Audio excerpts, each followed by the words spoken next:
Então, vamos iniciar o nosso estudo bíblico no livro de Apocalipse. Vamos orar ao Senhor, vamos colocar perante a face do nosso Deus.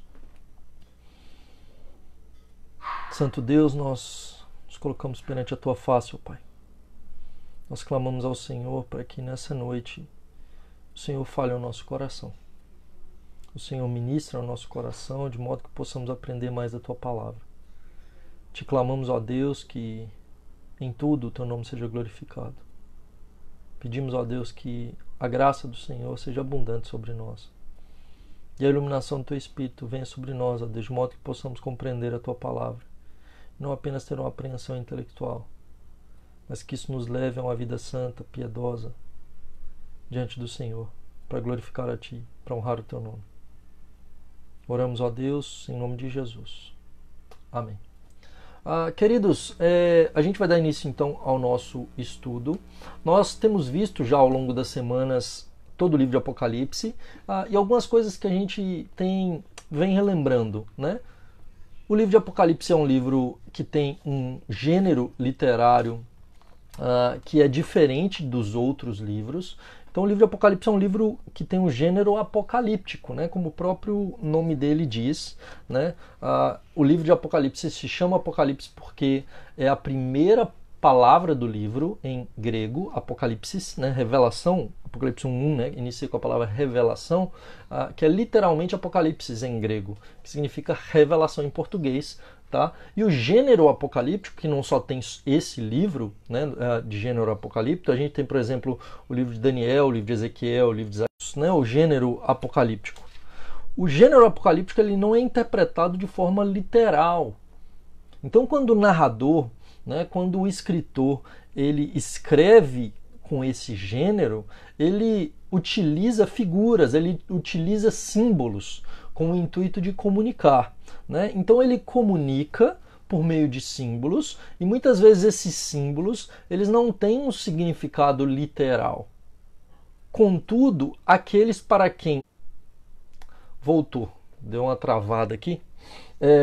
Contudo, aqueles para quem ele escreve entendem o símbolo, né? Eles compreendem aquilo que o narrador, o escritor, está narrando dos fatos, né? Então a gente precisa entender o contexto judaico, a gente precisa entender toda a linguagem que para eles é comum, mas que não é tão comum para nós hoje, né? Então é importante a gente entender isso. Além disso, né, a gente tem enfatizado o livro Mais que Vencedores do William Hendrickson sobre o livro de Apocalipse, que ele trabalha o livro de Apocalipse não de maneira cronológica, quando o apóstolo João, como se ele estivesse narrando em uma sequência de fatos, mas são 7 ciclos de julgamento que são paralelos e progressivos. Ok? Então é como se João estivesse narrando algumas coisas sobre diferentes perspectivas, né? E esses ciclos de julgamento, eles não são sequenciais, eles são paralelos, mas eles são progressivos, porque à medida que vão se aproximando do fim, eles vão se intensificando. Mas cada ciclo desses inicia na ressurreição de Cristo e finaliza na segunda vinda, no juízo final. Então a gente tem esses 7 ciclos. O livro, basicamente, o resumo dele está lá em Apocalipse 1:19, que diz, escreve as coisas que viste, capítulo 1, as coisas que são, capítulo 2 e 3, e as que hão de acontecer, capítulo 4 até o capítulo 22. O capítulo 1, o apóstolo João vê a Cristo no meio dos 7 candeeiros, que eram as 7 igrejas. Ele tem na sua mão as 7 estrelas. Ele não é mais uma figura de um homem humilhado, mas agora ele é um rei exaltado, Deus Todo-Poderoso. Seus olhos como chama de fogo, seus pés como bronze polido, da sua boca sai uma espada de 2 gumes, a sua voz é como a voz de muitas águas. Ele é poderoso, ele é onisciente, ele vem para julgar. E então ele escreve para 7 igrejas, capítulos 2 e 3, igrejas, algumas delas problemáticas, mas que o Senhor está lá e que o Senhor as ama. E é isso que ele vai dizer para Laodiceia, por exemplo, no capítulo 3, que ele vai dizer: eu exorto e repreendo aqueles a quem amo. Então ele está dizendo que ele ama uma igreja que não tem elogio nenhum para ela, como a igreja de Laodiceia. Jesus nem estava lá. Ele diz: eis que estou à porta e bato, em Apocalipse 3:20. Né? A partir do capítulo 4, então, a gente tem o início das profecias com relação ao que viria a acontecer, né, e alguns símbolos aí, os 4 seres viventes, que são os 4 serafins, né, um tem rosto de águia, um tem rosto de leão, um tem rosto de novilho e um tem rosto de homem, representando então toda a criação, adorando a Deus. Esses serafins têm 6 asas, voando e clamando uns para os outros: santo, santo, santo. Basicamente aquilo que Isaías vê no capítulo 6, aqui João vê, só que ele amplia, né, no progresso da revelação, algumas coisas. Então, os animais selváticos, leão, os animais domésticos, novilho, os animais que voam, águia, e o homem, que é a coroa da criação, adorando a Deus. Os 24 anciãos, então, diante do Senhor, que representa 12 patriarcas do Antigo Testamento e os 12 apóstolos do Novo Testamento, a igreja do Antigo e a igreja do Novo Testamento, adorando ao nosso Deus. No capítulo 5, então, inicia essa revelação, onde o livro está nas mãos do Senhor e ele é soberano na história. Quem pode abrir o livro? E João fica desesperado porque ele está vivendo aquilo na pele, e aí ele chora muito porque ninguém foi achado digno. Então um anjo diz para ele: o leão da tribo de Judá venceu, e ele vai abrir os selos. Né? Então ele olha para o leão da tribo de Judá, que é uma referência a Gênesis capítulo 49, profecia lá de Jacó, a bênção de Jacó para os seus filhos. Ele vai dizer então que os irmãos de Judá se curvariam diante dele. De Judá vem o leão, vem aquele cujo cetro não se apartaria dali, um rei que reinaria para sempre. O leão da tribo de Judá então é Jesus. E ele olha para o leão da tribo de Judá e vê um cordeiro como que foi morto. E aí, então, já no capítulo 5, nós já temos os spoilers, porque Apocalipse, né, esses 7 ciclos progressivos, todos eles, e em todo momento, do início ao fim, o livro de Apocalipse está dizendo que Jesus venceu e a sua igreja vai vencer com ele. Nós somos chamados, então, a reinar com ele. E aqui, então, ele vai dizer: ele venceu e comprou para Deus todos os que procedem de toda tribo, povo, língua e nação, e os constituiu reino e sacerdotes, e eles reinarão na terra. Então, ele já traz para nós esse spoiler dizendo que eles venceram. E aí iniciam-se os 7 ciclos. Nós temos os 7 selos, capítulos 6 e 7, as 7 trombetas, capítulos 8 a 11. Nós temos então a descrição do dragão, o falso profeta e o anticristo, capítulos 12 e 13. Nós temos as 7 vozes, capítulo 14. Os 7 flagelos, capítulos 15 e 16. Nós temos então a descrição da grande meretriz, a queda da Babilônia e a vitória sobre essa tríade do mal, dragão, falso profeta e anticristo, capítulo 19, né, 17 até o 19, até o 18, quer dizer. Depois você tem essa tríade do mal sendo vencida, no capítulo 19, e o milênio no capítulo 20. Né? Então, nós temos esses 7 ciclos de juízo. Sendo que esses 7 ciclos de juízo tratam da mesma coisa. Não são juízos distintos, mas perspectivas diferentes, e o juízo de Deus se intensificando. Ok? Quando que começa, então, o juízo de Deus? Já desde a segunda vinda, nós temos pragas, nós temos pestes, nós temos guerras, rumores de guerras, homens se matando, né? Nós temos a perseguição à igreja, pessoas sendo mortas por causa da sua fé, nós temos o evangelho sendo pregado, e tudo isso ocorrendo. A gente viu isso, por exemplo, nos 7 selos, os 4 cavaleiros, cavaleiro branco, o evangelho que sai vitorioso, vencendo, o evangelho então que expande por toda a terra, mesmo em face da perseguição, né? O cavaleiro negro, o amarelo e o vermelho, então guerra, pestes, fome, né? Então, tudo isso mostrando esse juízo de Deus, né? Vimos as 7 trombetas.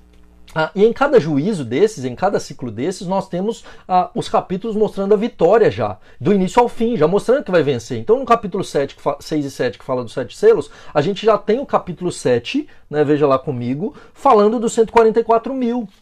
Né? E os glorificados diante de Deus. Ele já está mostrando o final. Ele falando que o povo aqui glorificado. Então já foi glorificado, já houve juízo aqui. No capítulo 7 já, 144 mil, a gente já viu, 12 vezes 12 vezes 1000, igreja do Antigo, do Novo, todo mundo. Né?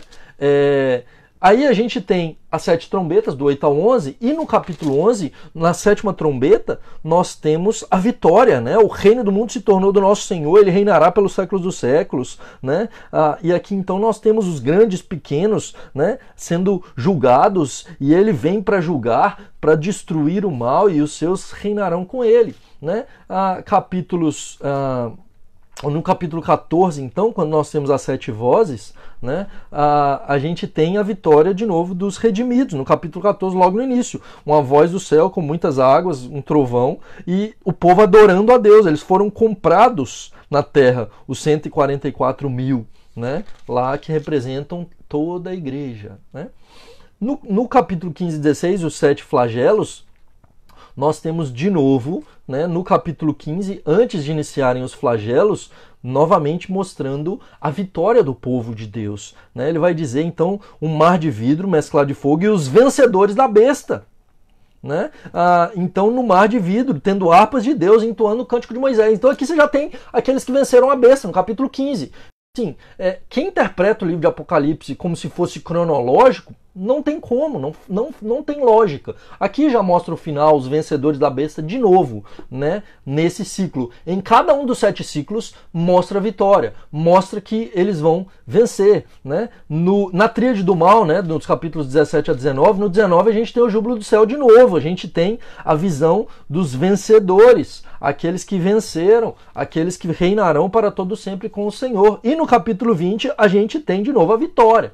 Tá? Tem gente que olha para o capítulo 20 pensando que o capítulo 20 vai trazer um novo juízo, que Jesus vai voltar, vai ter um arrebatamento secreto, a sua igreja vai reinar com ele, então ele vai reinar por 1000 anos, depois então Satanás vai ser solto, e aí vai ter um novo juízo, como se Jesus voltasse 2 momentos. Não tem isso em Apocalipse, ok? A nossa visão então não é pré-milenista, nem pós-milenista, é uma visão amilenista, e amilenista talvez não é a melhor palavra, porque pode dar a impressão de que não existe o milênio, mas a questão é que o milênio não é literal, a questão é que o milênio inicia na ressurreição e finaliza na segunda vinda. Cristo já está reinando exaltado. Né?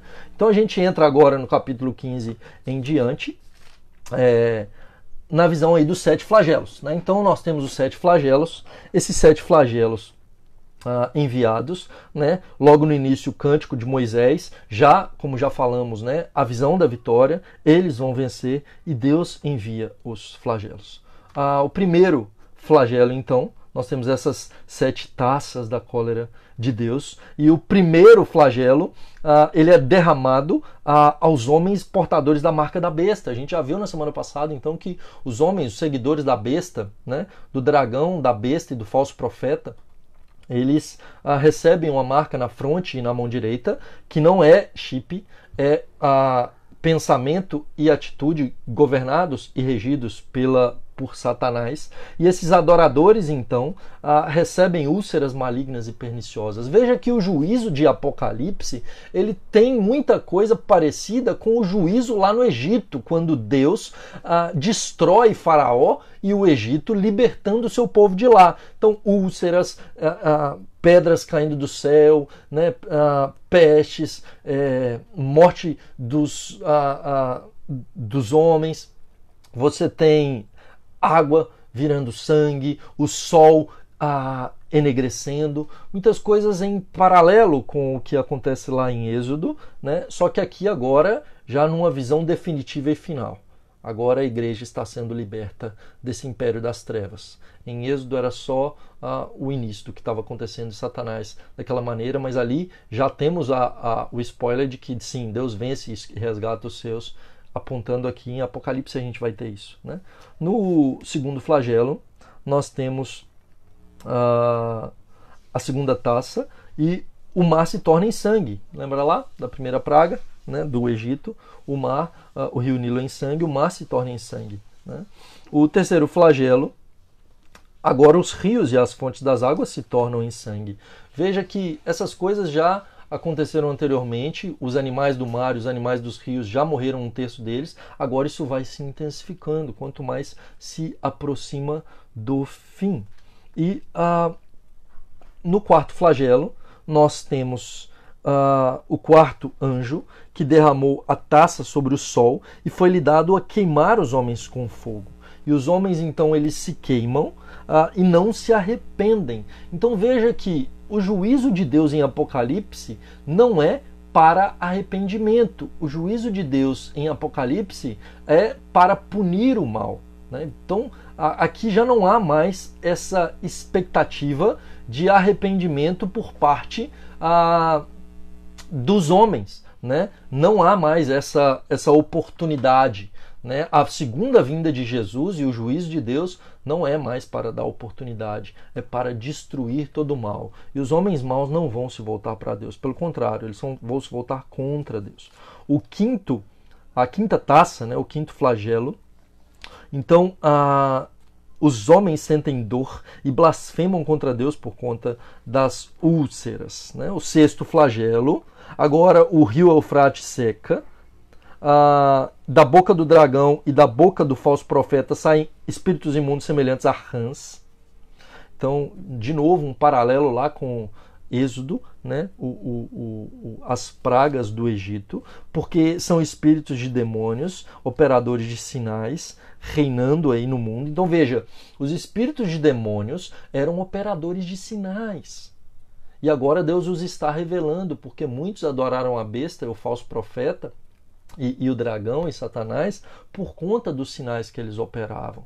E agora Deus está mostrando que tudo isso é falso. A questão não são os sinais, que às vezes os sinais que Satanás opera podem ser até verdadeiros. Lembra lá em Êxodo, quando os magos, né, Janes e Jambres, do lado de Faraó, eles operavam sinais também, endurecendo o coração de Faraó.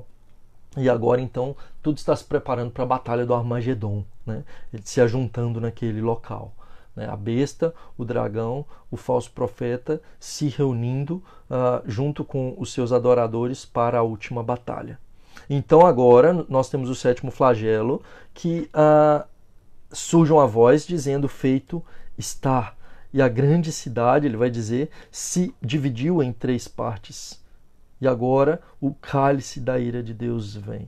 E os céus vêm sobre os homens, pedras sobre os homens, chuva de pedras. E os homens blasfemam contra Deus. E está se aproximando do juízo.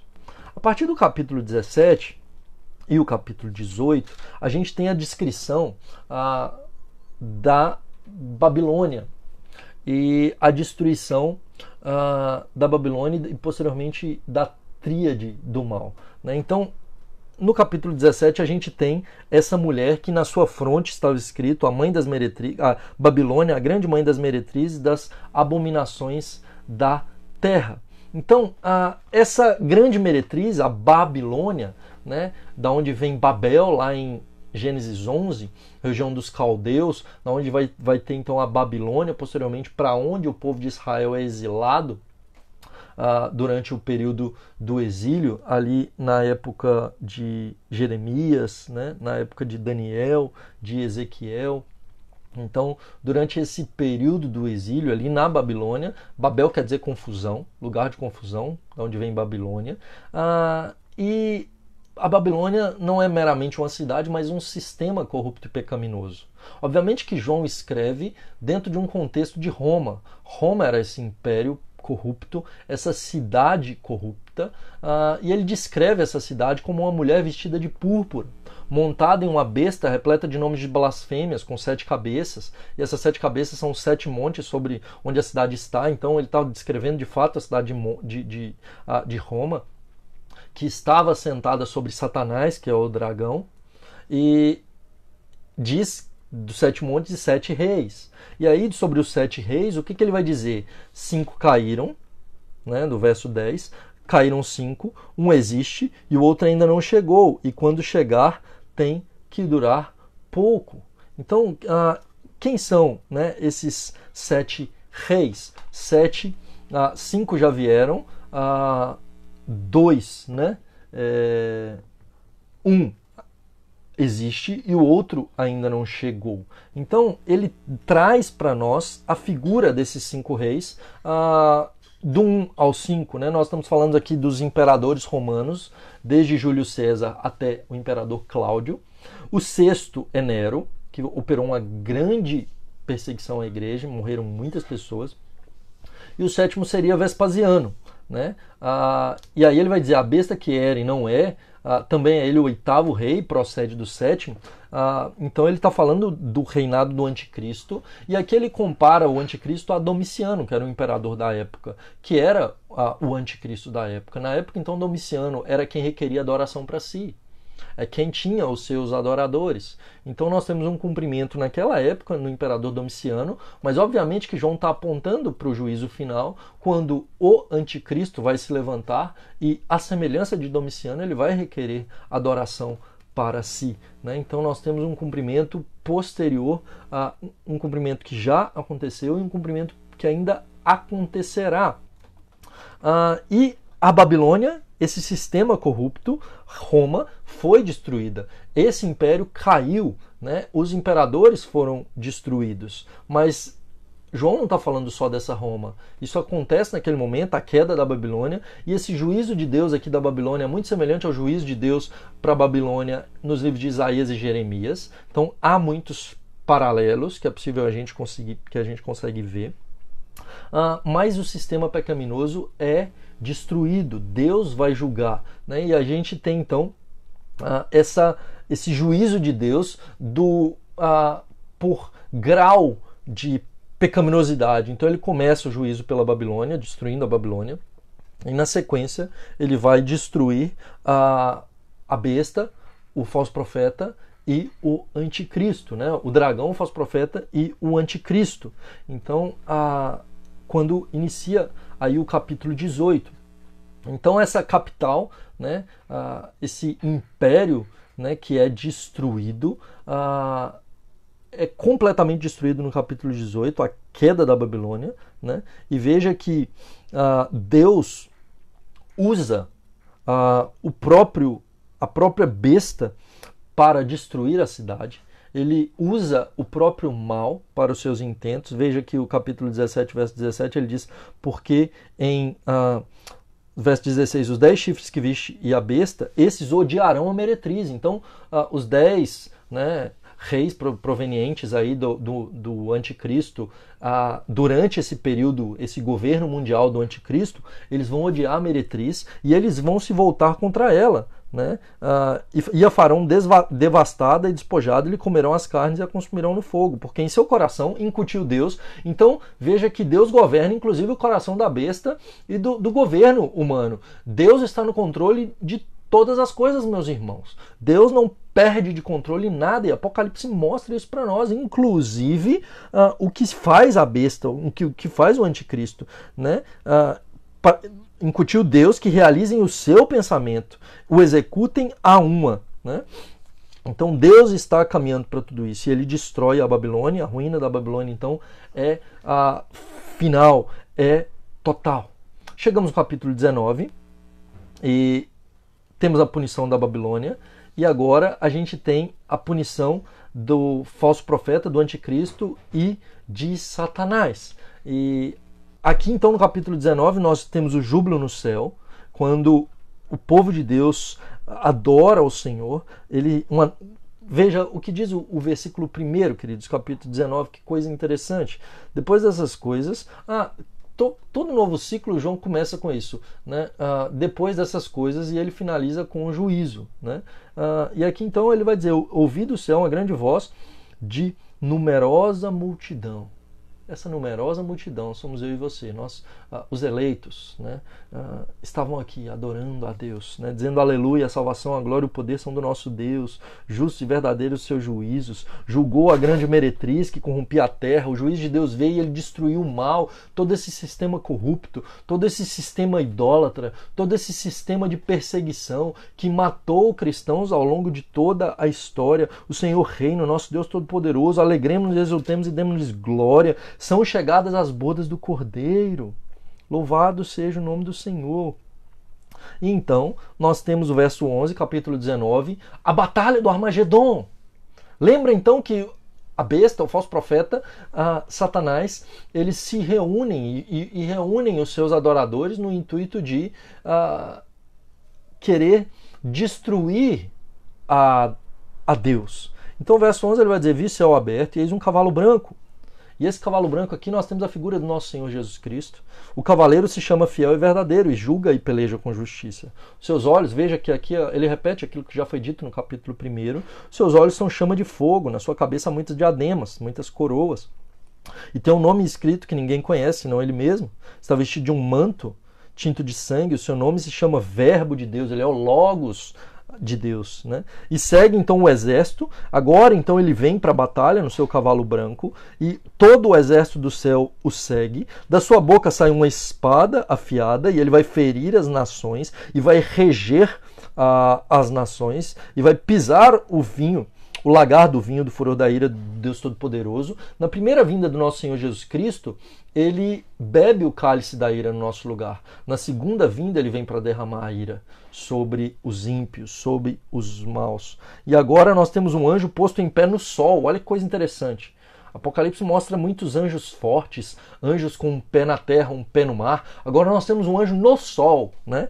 Então, no sol, ele clama com grande voz, falando a todas as aves que voam, dizendo, vinde, reuni-vos para a grande ceia de Deus, para que comais as carnes dos reis, porque Deus vai destruí-los. Né? E como é que é a batalha? Né? Então vem Jesus Cristo, vem o exército, e aí no 19 a gente vê o outro lado. A besta, os reis da terra, então os governantes da terra, os poderosos, né? Todo povo poderoso da terra, com seus exércitos, congregados para pelejarem contra aquele que estava montado no cavalo de seu exército, contra o Senhor Jesus. Como é que é a batalha? Jesus chega e aprisiona a besta, com ela o falso profeta. O falso profeta que fazia os sinais e que seduziu aqueles que receberam o marco da besta. E o que acontece então? Jesus pega eles e lança-os no lago de fogo. Então aqui nós temos já a destruição da besta e do falso profeta. Né? A besta e o falso profeta são lançados no fogo. Nós temos a destruição de todo o mal. Apocalipse 19, essa batalha de Satanás e os seus súditos contra o Senhor Jesus é final e eles são lançados no lago de fogo, que é a morte eterna. Então nós chegamos no capítulo 20, que vai falar do reinado milenar. No reinado milenar, o apóstolo João não vai falar de outra batalha, agora ele vai narrar numa nova perspectiva. Então nós temos o sétimo ciclo de juízo, já mostrando do início ao fim. Então veja, né, o que ele vai dizer. Ele vai dizer que vi descer do céu um anjo, ele tinha na mão a chave do abismo, a grande corrente. Então ele segura o dragão, a antiga serpente, que é o diabo Satanás, e prende essa serpente por 1000 anos. Né? Então veja, nós temos agora o reinado de Cristo iniciando e Satanás sendo preso. E quando que Satanás é expulso do céu e ele é preso? É na primeira vinda de Cristo. Quando que Cristo se assenta no trono para reinar? É na sua ressurreição. Quando que Jesus Cristo vence o diabo? É na cruz. Ele os expõe à ignomínia e os vence e os humilha na cruz do Calvário. E aí, então ele é preso por um período de 1000 anos. E esse período de prisão é porque ele não tem poder para agir de forma livre. Os seus poderes agora são limitados. Agora ele não faz o que quiser. O mundo, por exemplo, não é mais governado por ele. Apesar dele ter influência, a igreja persevera.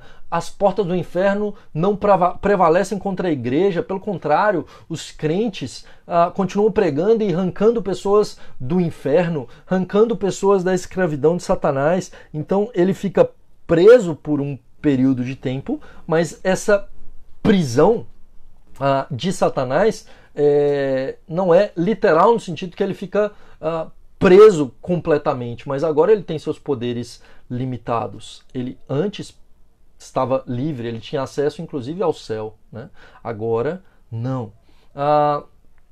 E aí então ele vai dizer que vê tronos, ele é solto, né? Então depois de um período de tempo, quando se aproxima do juízo final, da batalha, ele é solto, que é quando inicia de fato a tribulação de forma mais ativa, né? Então ele é solto para enganar, para ser um instrumento de juízo, inclusive, contra os homens maus. Né? Deus usa o próprio Satanás também para isso. E ele vê tronos, né? E aqueles a quem foi dada a autoridade de julgar, os crentes.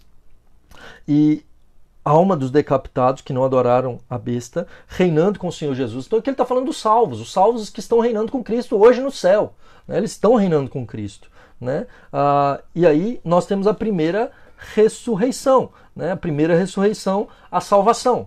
Então, o apóstolo João aqui não está falando que vão ter duas ressurreições. Então, alguns vão ressuscitar, outros não. Né? Então, alguns vão ressuscitar e vão receber um corpo glorificado. Outros não vão receber por enquanto, vão ficar no céu até a segunda vinda. Então, vamos ter duas ressurreições. Não, a primeira ressurreição, nós estamos falando da salvação. Né? E a segunda ressurreição, nós estamos falando, então, da segunda vinda. Né? Aqui, Cristo ainda não voltou, nessa primeira parte. E agora, a partir do verso 7, nós temos, depois de completarem esse período de 1000 anos, veja, 1000 anos não é literal, um longo período de tempo, então, desde a primeira vinda até a segunda vinda, já se passaram mais de 2000 anos, mas é, de fato, um longo período de tempo, contudo, um período que finaliza, né? E agora então Satanás seduz as nações e marcharam para aquela batalha que já foi narrada lá no Apocalipse 19, para essa batalha do Armagedon. Então ele, sedutor, vai lutar com Jesus, e veja o que diz o verso 10, então vem a batalha, ele vem para a batalha. O que acontece? O diabo, o sedutor deles, é lançado para dentro do lago de fogo, onde já se encontram a besta, o falso profeta, e serão atormentados dia e noite pelos séculos dos séculos. Então aqui nós temos o juízo final, na batalha onde o Senhor Jesus destrói a besta, o falso profeta e o dragão e Satanás. Então, a partir do verso 11, nós temos o juízo de Deus. Né? E agora, o trono branco de Deus para julgar toda a terra. Né? Os mortos, grandes, pequenos, nós estamos aqui também, queridos, né? Verso 12, mortos, grandes, pequenos, postos em pé diante do trono, se abriram os livros, né? Os mortos foram julgados segundo as suas obras, né? Todos nós seremos julgados conforme as nossas obras. 1 Coríntios capítulo 3 vai dizer isso, que as nossas obras passarão pelo fogo. Nós não seremos julgados segundo as nossas obras para a salvação, mas nós seremos julgados pelas nossas obras, os eleitos, para galardão, para recebermos recompensa ou não. Né? Há quem passe pelo fogo como chamuscado. Né? O Apocalipse 3 diz que se as nossas obras forem madeira, feno e palha, serão queimadas. Nós passaremos e entraremos para reinar, mas sofreremos o dano, entraremos chamuscados. Né?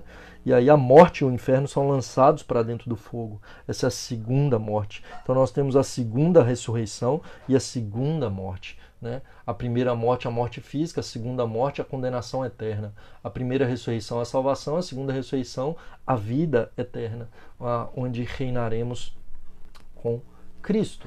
A partir do capítulo 21 e 22, nós temos então o final, nós temos a vitória final. Né? Então, ao longo de todos os 7 ciclos, o apóstolo João vai mostrando para nós essa vitória, ele vai narrando para nós, mas agora ele, com vagar, ele escreve, né, de maneira mais completa sobre a vitória de Cristo. Então ele vai dizer que novos céus, né, eu vi novo céu e nova terra. O primeiro céu e a primeira terra passaram. Então agora ele vai dizer que o mar já não existe e que nem vai haver sol. O que ele quer dizer com isso? O mar quer dizer limite. Agora não vai ter, porque na visão judaica o mar impunha limite. Né? Eles não podiam atravessar, né? Era algo limitado, era algo que era difícil. Não vai ter mais isso. Né? Não vai ter mar no sentido de que não haverão limites mais nessa nova terra. E nem o desconhecido, né? Aquilo que está além mar, que a gente nem sabe o que é. Não haverá isso.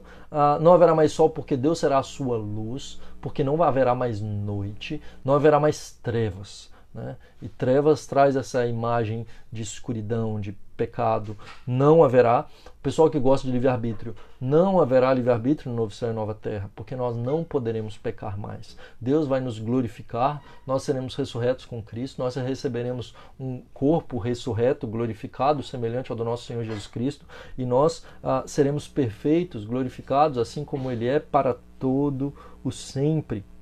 E aí ele vai dizer, eis o tabernáculo de Deus com os homens, né? A Jerusalém que desce do céu, o Senhor Jesus, quando ele sobe, ele diz: eis que eu vou preparar lugar para vocês, eu vou preparar morada para vocês. Né? A figura do noivo que vai preparar a casa, então ele volta para buscar a noiva e se casar com ela e levar para sua casa. Então no céu, né, ele diz: eu estou indo, e durante esse período então eu estou preparando essa nova criação. O Senhor Jesus é o autor e o criador de todas as coisas, da criação, e ele é o criador da nova criação também. Então ele faz essa nova criação, e nós somos nova criação por meio de Cristo, novas criaturas porque por meio dele, forjados e conformes à imagem do Filho, porque ele morreu no nosso lugar e ele é o autor da nossa redenção. Então essa Jerusalém que vem do céu, e não haverá templo, mas então nós temos a nova Jerusalém. Gênesis, nós temos a árvore da vida no centro da cidade, agora nós temos a árvore da vida no centro do jardim, agora a árvore da vida no centro da cidade, evolui então do jardim para a cidade. Não haverá mais lágrimas, mais dor, mais luto, não haverá mais lembrança.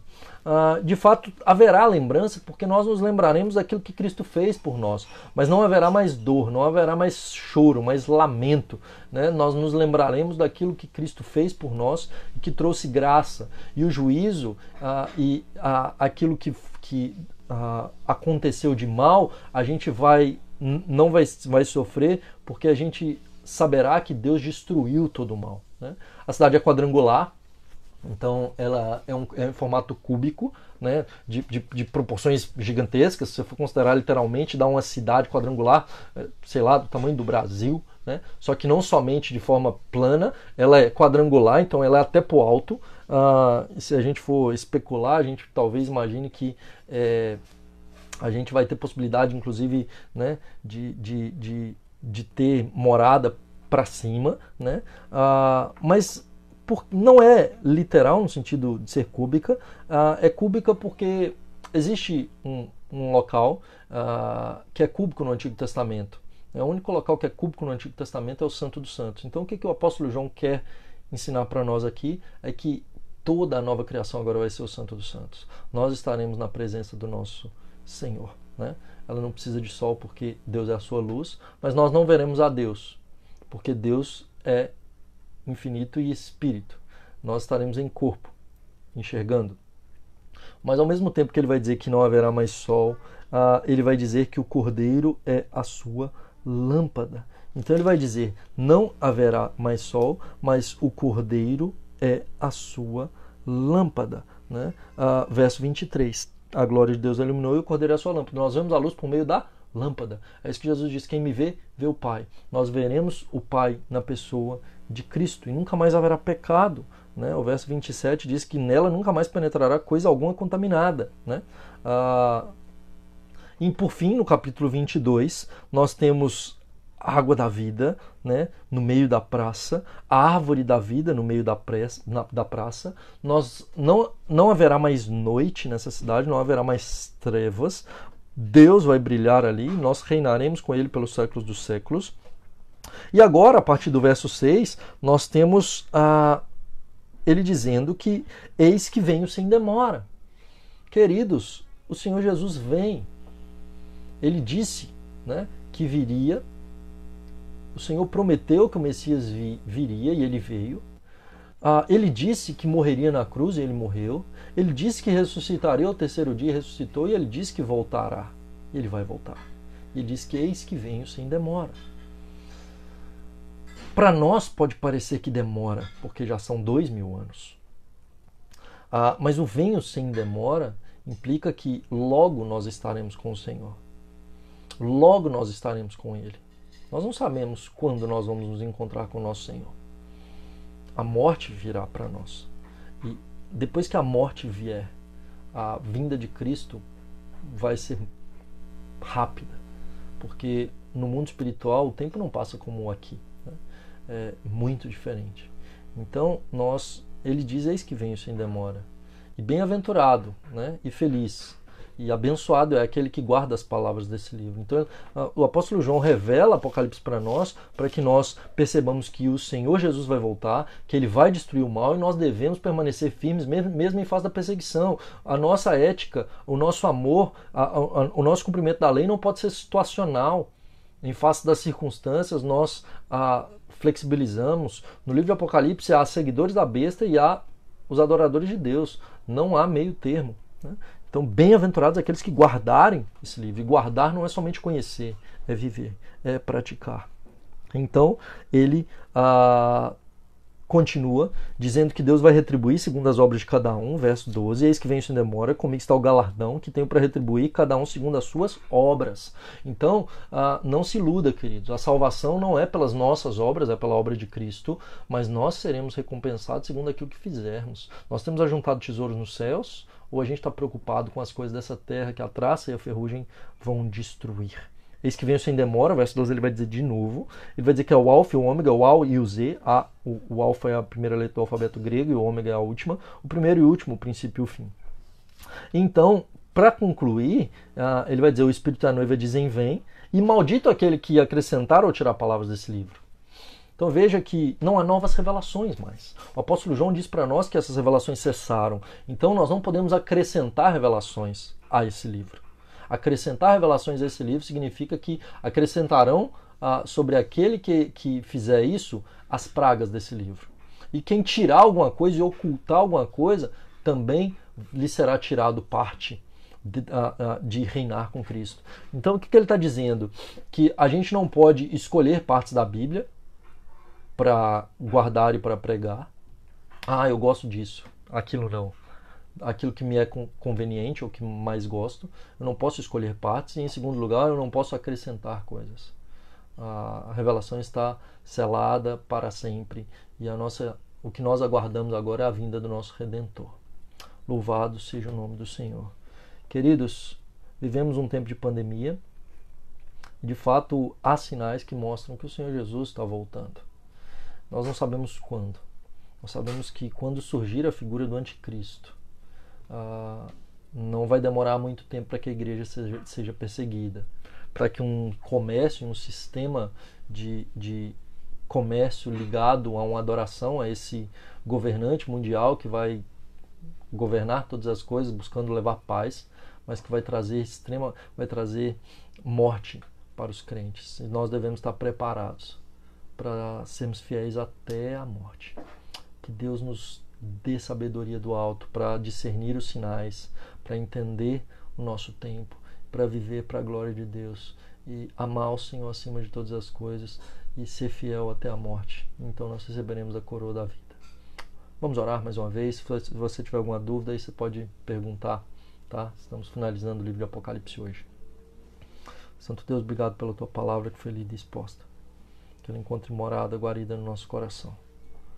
Nos ajuda, Deus, a viver para a glória do Senhor, mesmo em face das perseguições, mesmo em face, ó Deus, das dificuldades desse mundo.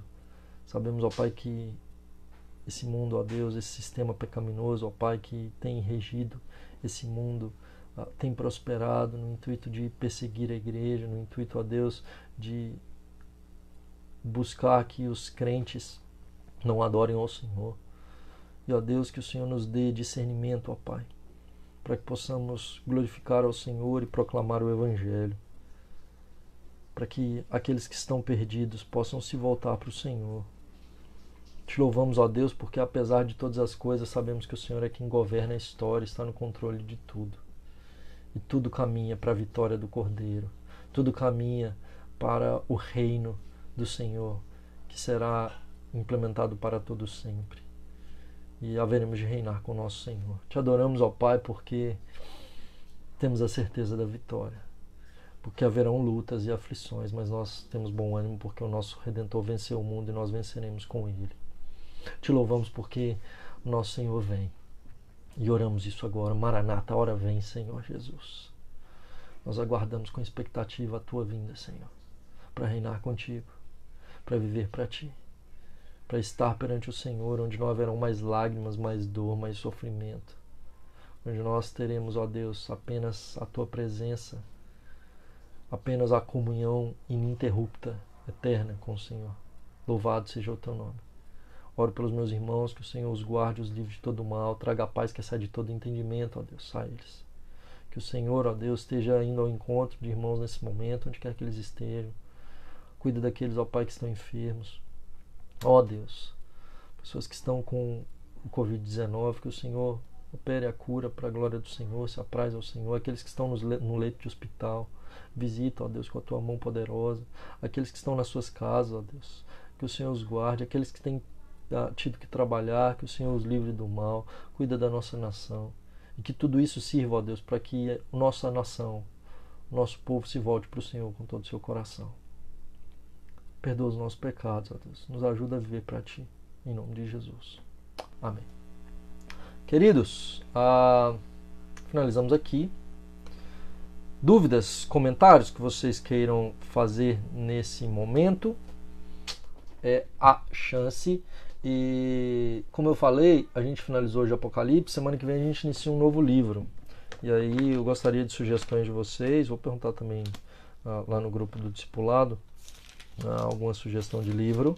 E aí a gente, semana que vem, inicia, tá? Sexta que vem, às 8 horas, a gente está aqui estudando um livro do Antigo Testamento. Então a gente vai estudar um novo livro, tá bom? Vamos ver o pessoal aí.